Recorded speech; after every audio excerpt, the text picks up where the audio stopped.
সকালবেলায় তোমাদের ভিডিও দেখিয়েছিলাম মায়ের মন্দির দর্শনের। এখন আমরা আবার বেরিয়ে পড়েছি। বিকেলে রোদটা কিছুক্ষণের মধ্যেই পড়ে যাবে। বেশ ভালো লাগছে যেতে। কোথায় যাব, কি করব, এখনো পর্যন্ত কোনো রকম কিছু প্ল্যান না করে আমরা বেরিয়ে পড়েছি। যেতে যেতে একটা ধাবায় দাঁড়িয়ে আমরা একটু চা খেয়ে নিয়েছিলাম। তো চা খেতে খেতেই ডিসাইড করলো কি সামনে একটা শপিং মল আছে, তো সেখানেটাই আগে যাব। সেখানে কিছু যদি ইচ্ছা হয় কেনাকাটা করার তাহলে করতে পারবে।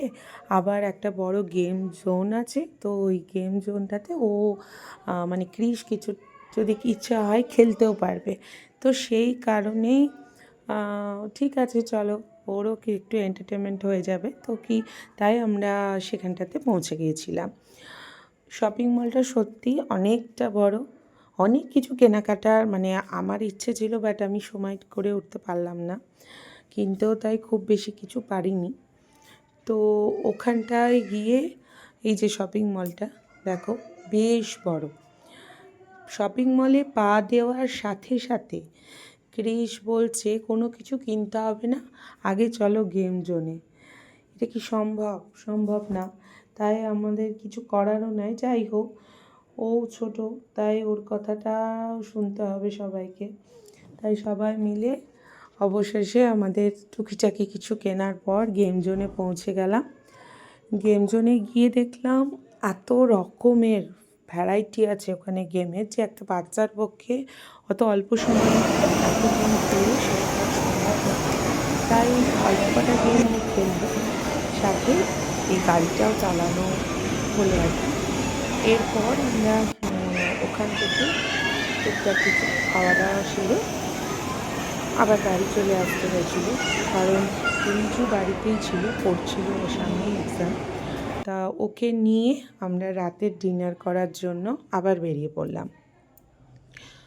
একদমই দিদির বাড়ির থেকে সামান্য দূরত্বেই এই রেস্টুরেন্টটা, তাই অনেকটা রাত হয়ে গিয়েছিল আমাদের। সেই কারণেই কাছের রেস্টুরেন্টটায় আমরা বললাম যে যাবো, কারণ বেশি রাত হয়ে গেলে সমস্যা হবে, কারণ সবারই আবার খিদে পেয়ে গেছে বলছে, বাচ্চাও আছে সাথে। তাই এই সামনেই দ্য ওল্ড গ্যালারি এই রেস্টুরেন্টটাতে চলে গিয়েছিলাম। বেশ সুন্দর করে সাজানো। প্রথমে মানে রেস্টুরেন্টে ঢুকেই একটা আলাদা সুন্দর পরিবেশ, যা দেখে মুগ্ধ হয়ে যেতে হবে। সবটাই বেশ ভালো। আমি ফটোতে ভিডিওতে অতটা তুলে ধরতে পারিনি, যতটা আমার মানে চোখে দেখে ভালো লেগেছে অতটা তোলা সম্ভব না। যাই হোক, ওখানে গিয়ে আমরা নানা রকমের খাবার অর্ডার দিয়ে দিলাম।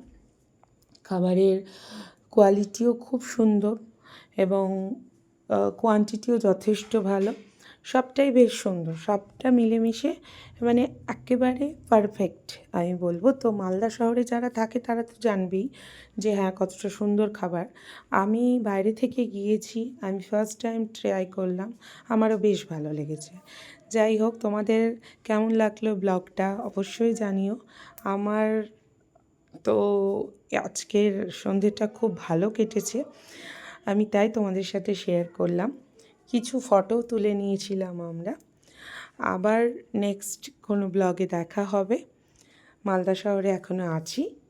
কেমন লাগলো এই ব্লগটা জানাবে। আজকের মতন টাটা।